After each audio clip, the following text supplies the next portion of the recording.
What's the pulse of the Indiana Fever right now? It seems like Caitlin Clark is at the center of a storm, and fans are left wondering about her future and the team's direction. This season has been a roller coaster for the young star, and the latest developments only add fuel to the fire of speculation surrounding her performance and role within the Fever. As we dive into the complexities of Clark's season, let's first address the elephant in the room: the injury report. Clark has been a frequent name on this list, raising questions about her availability and overall impact. Combine that with a controversial foul call against Alyssa Thomas that sent shockwaves through the fanbase, and you have a player who's not only battling her opponents on the court, but also fighting against the narrative that's developing off it. And if that wasn't enough to contend with, Clark finds herself mired in trade rumors that have left many fans scratching their heads. This kind of speculation can be both a blessing and a curse. It highlights her value but also casts doubt on her long-term future with the Fever. The reality is that Clark received only the 11th most player votes among guards for the WNBA All-Star Game, a sobering statistic that suggests she might not be as beloved among her peers as one would hope.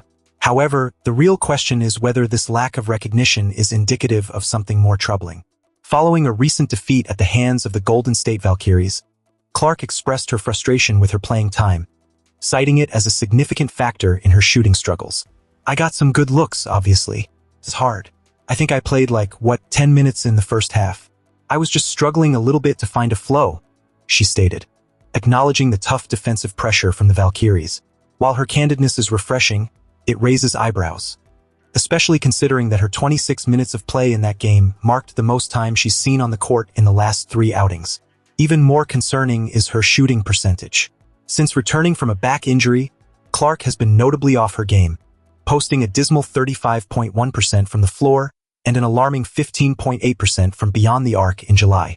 It's a tough pill for any player to swallow, and Clark's acknowledgement of her difficulties is a double-edged sword.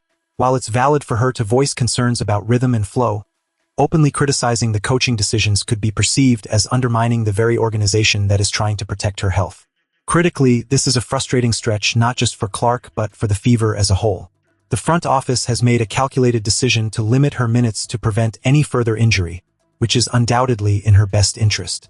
However, it begs the question: how does this affect team morale and chemistry? It seems like the Fever are caught in a web of managing a star player's health while trying to maintain competitiveness, and balancing that act is no small feat. As fans, we must grapple with these complexities.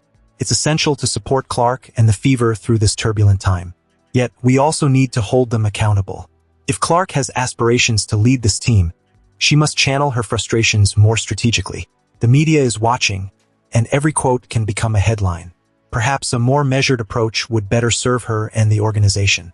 In closing, the path forward for Caitlin Clark and the Indiana Fever is one of both opportunity and challenge. As the season progresses, we need to rally behind our team and our star player, while also demanding improvement and accountability. So, where are you watching from?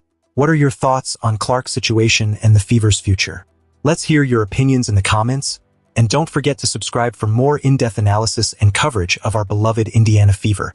Together, we can navigate these tumultuous waters and emerge stronger on the other side.